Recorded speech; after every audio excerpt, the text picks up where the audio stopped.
Well, ladies and gentlemen, welcome to the first episode of 2022 of the AutoTrader Podcast and South Africa's #1 motoring podcast, and brought to you by AutoTrader. My name is George Mienie, and none other than Wandile Sishi is back. I'm definitely back for another year of AutoTrader Podcast.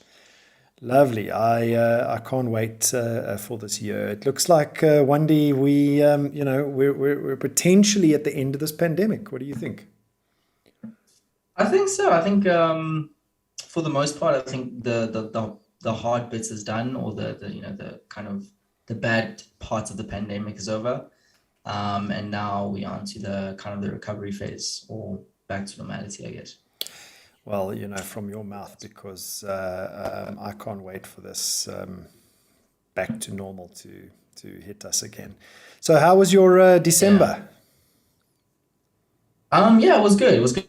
I lots of resting happened. I won't lie, the end of December was kind of tragic, or the beginning of December, because Lewis Hamilton lost. Other than that, it was lots of recovery from the F1 season and coming into this year. So yeah, let's see what happens this year. Do you think he's going to make any inroads this year, or do you think he's going to have stiff competition? I think it's going to be the toughest year for him to win ever. I think it's probably going to be the most competitive year, specifically for Mercedes. But I think it's going to be kind of the same in terms of closer racing this year versus previous, 4 or 5 years. I think Red Bull and Verstappen are going to come out swinging. Yeah. Ferrari apparently has a really good car this year, but they've been saying that for years. But a few teams did not actually spend lots of money last year on developing their car, just so for 2022 they have a really good car. So we'll see competition everywhere. It's gonna be a tough season. It's going to be interesting. So onto the show itself. What we're going to look at today is new cars coming in 2022 and expected trends in 2022, and then some of my personal predictions and your personal predictions, Wendy. What do you think? Yeah, I mean, lots of things are predicted to happen in 2022. So, we're definitely going to be recording this and making sure that we can go back to it at a later stage and see if we're accurate. I think I know a little bit of your predictions, but let's see if my suspicions are correct. Well, we all know the global microchip shortage made a massive impact on supply chains, and new models still are coming in 2022. And as a matter of fact, I'm driving one of them now, which is the BMW iX40, the full electric BMW. So 2022, I think we're going to still see new models launching, but potentially some of those have been pushed out to 2022 from 2021. So and there seems to be dozens of them. So maybe all of that backlog from the microchip shortage has caused this kind of release of cars into 2022. And of particular interest to me, as you probably know, is the EVs. So Audi's performance and electrification will be their main focal point for 2022, and we'll probably see the e-tron. What do you think? Yeah, expected to see a few e-trons. So we know that the e-tron SUV and the Sportback is going to be coming in. I think there's already a few in South Africa. I did see one on the AutoTrader website. But I'm really excited for the e-tron GT. That's kind of the proper sports version of the e-tron category cars coming in. So, Audi's not the only ones who are coming in, but there is kind of an interesting thing I have noticed with regards to sort of the halo brands, or the most popular brands in South Africa with regards to the EV strategy. Mainly BMW is basically taking existing cars and turning those into electric models. But I don't know if that's entirely their strategy. They're not taking BMW and turning them electric. They're not retrofitted electric cars. I'm busy driving one at the moment. No, they're not. No. They're actually not built completely retrofitted. Yeah. So what you mean though is BMW doesn't want the feeling that it's not a BMW. Well, not necessarily. The iX is kind of different in the fact that it's a completely brand new vehicle, but cars like the i4 and some of the other cars are basically taking the same sort of package and just swapping out for it's not a retrofit in the sense that VW basically just put some batteries inside. It is designed from the ground up, but it is using the same body model. And that's because they're trying to save costs, whereas other companies like Mercedes-Benz and Audi are completely, from the R&D of the design of the vehicle all the way through to the actual drivetrain, is completely fresh. And that's going to bring up costs. And I think that's going to be something to watch out. I think BMW might have the right trick in terms of, getting the cost cheaper for the market by using their strategy. I mean, I'm driving the BMW iX at the moment, and I've seen the i4. And the i4 doesn't look like a retrofitted BMW. It looks like the iX, just a sedan version. Yeah, I mean, that's based off the 4 Series. Yeah, it's based off the 4 Series. So but is it? I mean, do you think it's really retrofitted? Do you think they're using the same? No, I don't. It's not retrofit in that sense. It has been developed, so they are. It is something that's completely unique in its range. I wouldn't say that it's a retrofit in the sense that they've, VW took the VW Golf and put basically batteries in the engine, and there it is. This is very unique, and I think the experience is not going to be one for one, but more importantly for consumers, it's going to be familiar. And almost like hybrids, it's a nice way to start talking about EVs and getting people to experience them better, as when they, it's something that they're more familiar with. Whereas the iX, I mean, that's a completely new vehicle. Kind of listening to what you said about it, it sounds like it's a new experience altogether. It is a new experience, and I'm going to have a lot to say about this iX after having driven it on a long road trip. So look out for that. Look out for on my personal social media channels at George Mienie, and go and have a look at what I have to say about that iX. But sticking with Audi for a second, I see that they're still producing the RS3, which is the petrol-powered model. I know Audi's also committed to electrification, but still bringing out the high-powered ICE vehicles. Yeah, that's going to be the trend, I think, for most companies in the near future, at least. But as soon as 2030 hits, that's when we start seeing big changes. But huge RS3 is probably one of the most anticipated models that are coming into South Africa this year. I'm super excited for it, and I'm glad that we still have some of these super fun vehicles, loud vehicles on the roads. I'm looking forward to it. Loud vehicles. I can't think of anything worse, Wandile. I swear. I heard a couple of converted people say that, what you lose in the sound, you gain in the torque. Yeah. Yeah, okay. Definitely. So it's a good way to look at it. There's a big gain for losing the sound. I'm not saying the sound isn't, but sticking with BMW for a second before we move on to Ford. There's an iconic sound button, and I think the guy that developed the sound is either Mike. Pardon? Is it Hans Zimmer? Yeah, Hans Zimmer, that's it. That's Hans Zimmer. Hans Zimmer created all of the movie sounds for, I think, Star Wars and stuff. And he's created Batman. He's created the sounds for BMW. And I tell you, in the BMW, like when you push the start button, that startup sound, I swear I want to clone it. It is that good. So I have a question for you then. Sure. I mean, you have the I-Pace. I'm sure you're expecting this at some point. How does the iX compare to your I-Pace? You can't compare because iX is a proper SUV. It's probably the size of an X5 from a body size point of view. Inside, I think the boot's a little bit smaller because the electric motors are pretty big. The one thing I noticed about this iX is that you can't open the bonnet. Okay, that's strange. Yeah, so it's the first EV that I've experienced where the bonnet is totally sealed. You can't get in there,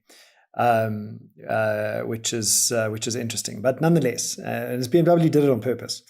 So they don't want anybody. Why do they do it on purpose? They don't want anybody fiddling in there because it's high voltage, and okay. They don't want anyone fiddling in there.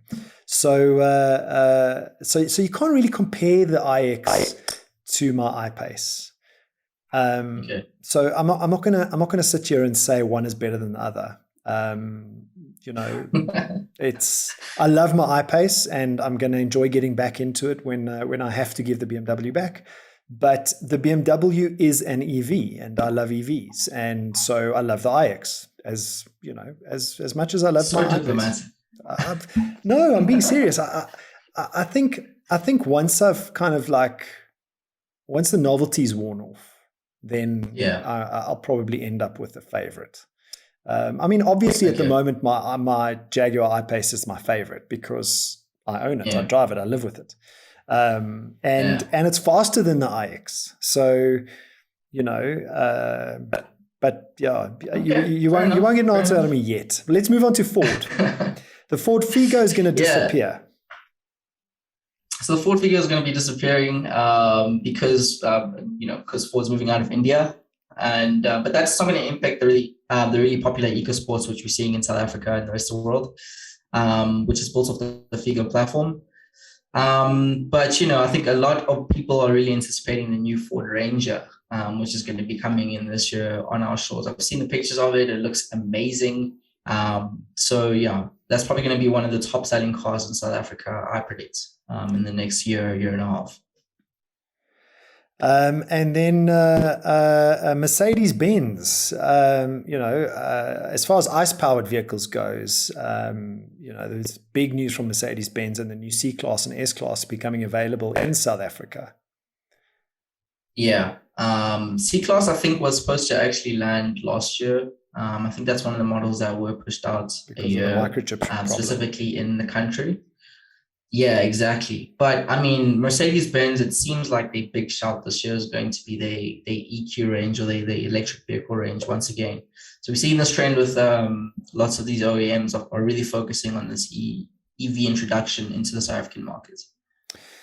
Well, years to a future of EV. Again, if you watch my own personal social media channels, you're going to see. I've done a road trip released recently that's going to support some interesting charging infrastructure positives and challenges. I faced some challenges in charging in the last couple of days in doing an EV road trip. But what is your outlook for 2022? In light of vehicle inventories being at a record low. Yeah, so I mean, it's kind of tough to say, but I do anticipate that for consumers specifically, it's going to be a much better year in terms of options and the price of vehicles. We saw that in the last year, a lot of the prices went up for new and used, and that's as a result of demand for vehicles, specifically the fact that there was a shortage of the vehicles, so the price had to go up. Yeah. But I think this year we're going to be seeing a lot more vehicles on our roads, and there's going to be a lot more options. I think you spoke about recently the cheapest electric vehicle just came to South Africa, which was like sub 200,000. 230,000 rand. So there's going to be this 230,000 rand. That's the number. Yeah. I think it was a city bag or something like that. Yes. But it's those sort of things which are going to be really exciting to see within the market. We're going to have so many more options and so many more things to talk about, and it's going to be a good year. In my opinion. I mean, it seems like people's predictions are that vehicle sales are going to reach pre-pandemic levels by 2023, and then a massive upswing in 24 and 25. But you know what? We've seen the optimism before. Anything that spikes above GDP growth is unnatural, and on AutoTrader, as you know, we're seeing the searches for EVs, but equally we're still seeing more searches for ICE vehicles. But that's because of supply, I suppose. Yeah.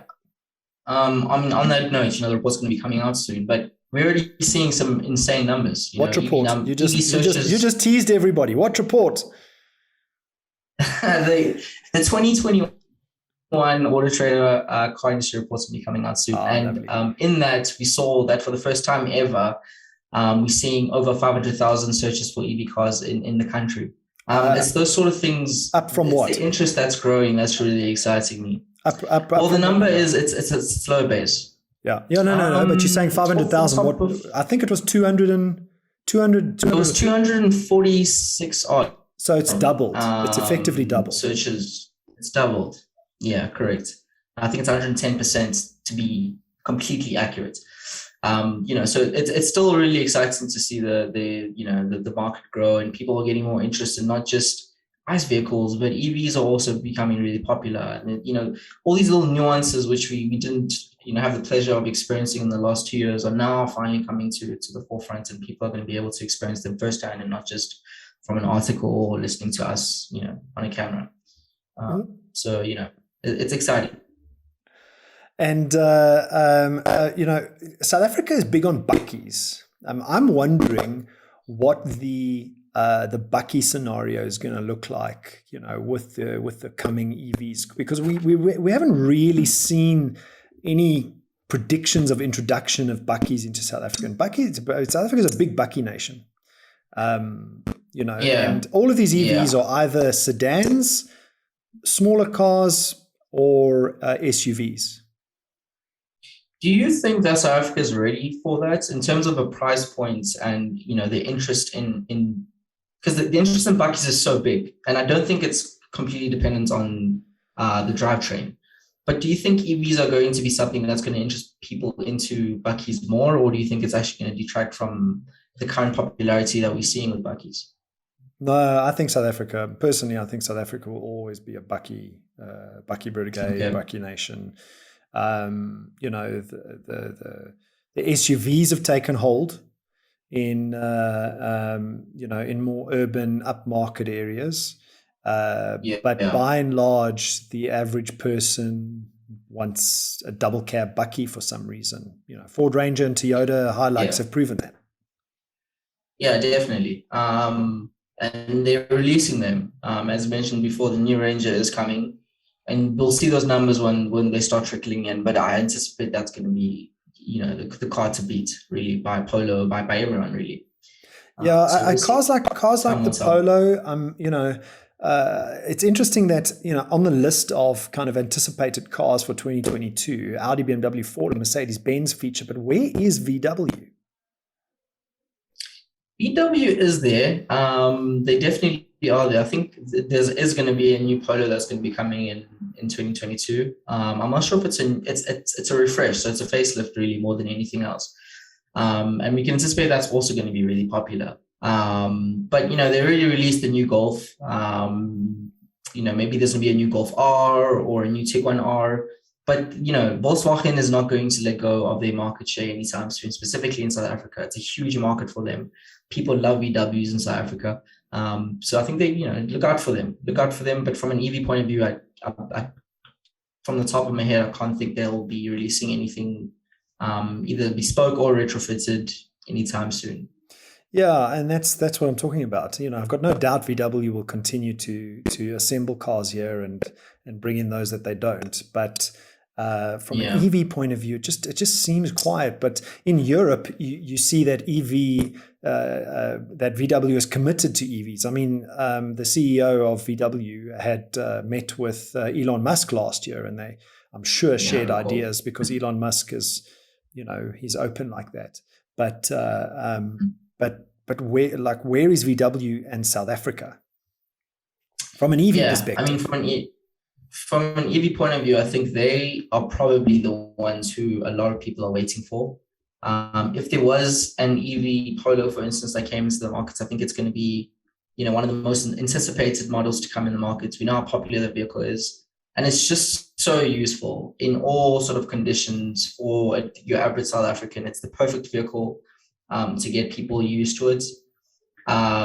Maybe less car thefts are going to happen of the Polo because of the EV engine as well. There's so many things that you can use to sell this vehicle. And come on, Volkswagen, you're waiting for the electric Polo. Well, I must tell you, I stopped at a charging station with the BMW iX, and that thing draws a crowd.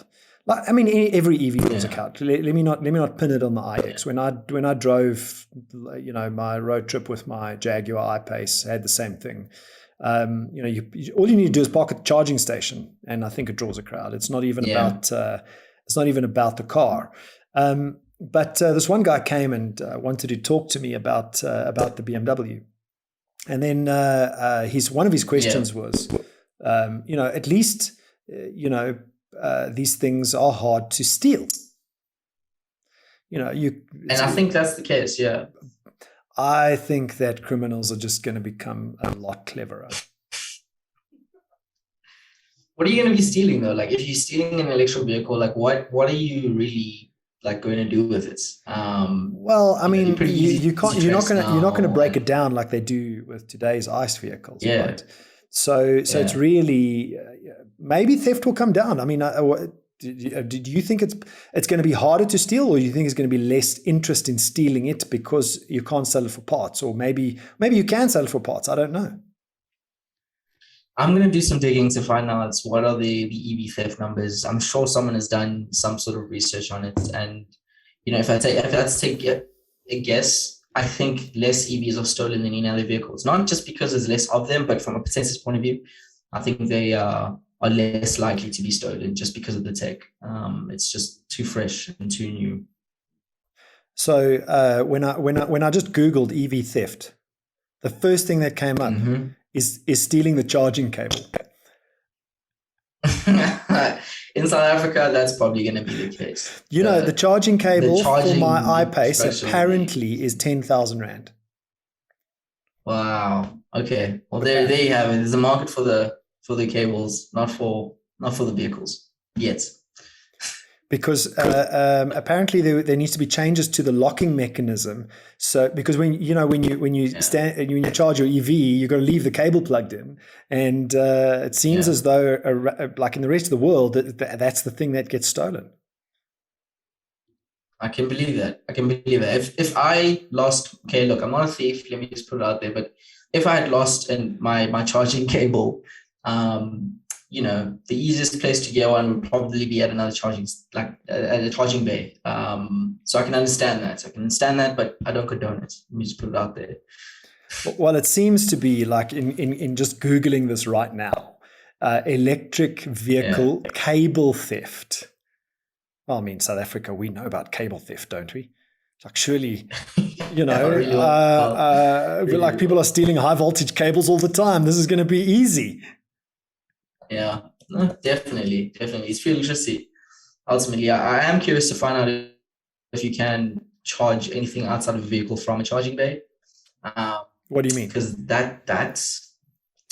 Could you rewire your house onto the car charging network, for instance? I'm worried that you're even thinking about that. I'm thinking like the criminal, so we can stop the criminal. You have to think like this. So let me understand what you think. So you think that the criminals are going to try and plug into an EV charger to get electricity? Just think about how simple that would be in terms of the logistics required to not get caught. No one's going to be looking at charging bays for, rewiring cables. Oh, that's so funny. And I think that's where the challenge is going to be, is people stealing electricity, not necessarily the electric vehicle. Okay, interesting. All right, let's move on to a different topic, and that is vehicle finance and valuation, because transparency in other parts of the world as well as South Africa around buying and selling of vehicles, it comes down to whether you can finance the car and what your car that you're buying or selling is actually worth. And I know that at AutoTrader, we are furiously working on, we've launched some valuation tools, and now we're very much working on finance tools. So, what's your prediction for retailing and finance and valuation transparency? So I think a lot of people are now understanding that they have more control and more say with regards to how much they get for their vehicle, specifically when they're selling it. And I think it's up to companies like AutoTrader and other players in the markets to start providing the tools to show this transparency. And we'll be seeing a lot more of that. As you mentioned, there's lots of tools that we currently rolling out already live on the sites, which can show you how much you could potentially be getting versus what people were getting previously. So the power is now in the consumer's hands, and you can anticipate more digital activity with regards to the car shopping journey. For sure. We're already seeing it now in January. Numbers are insane. I'm not going to spoil anything, but they are insane. So I must tell you a funny story. Going back to EVs and charging infrastructure. So, many people say to me, but what about load shedding? What about our power infrastructure issues? So, I've got a funny story that plays right into the, getting to the goat of what these naysayers say. So I leave Joburg with the iX. And my plan is to charge at a particular charging station. I'm not going to tell you which one it was so that you can go and watch the actual road trip. But I plan on stopping at a particular charging station. And literally, I pull up to a traffic light just before the place at which this charging station is, and the traffic light's out. And it's a four-way stop, effectively. And my first thought was, why is the traffic light out? And it turns out that that entire area had, I don't know if it was load shedding or just power issues, but the charger wasn't online. I couldn't use it because the power was out at that charging station. So it was just ironic that I'm driving an EV. I want to pull into this charging station and I can't because the power's out. But I had enough range to get to the next charger, so it wasn't an issue. So, but it was quite funny. I thought the charging bays were independent of the grid. Is that no? They use they don't have their own grid. They use Eskom and the municipalities. Okay. They're independent of the owner of the property, yes, but they have to plug into the grid. I mean, how else are they going to get electricity? You always just think that this isn't just new energy at this point. But yeah, I guess. Yeah, I don't know if new energy is going to solve our problem. I maintain that we need Eskom. We definitely need Eskom. My house is fully green, and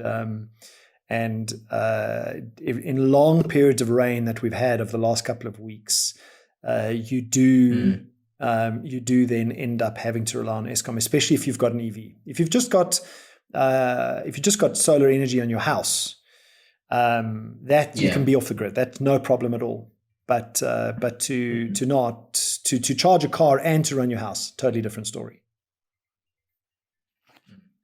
I have a quick question before time runs out. With regards to physical showrooms and how people are shopping for cars, do you think we'll be starting to see less people in the showroom and more people sort of doing more online? Or are we going to be seeing similar numbers in 2022 specifically? Well, I mean, the searches are doubled for EVs, hey? So I think it's going to be more of that. A lot of EVs are coming to market. I think we're going to start to see the numbers climb. And, I can't wait till we can actually make a true comparison in terms of volume of numbers between ICE vehicles and EVs.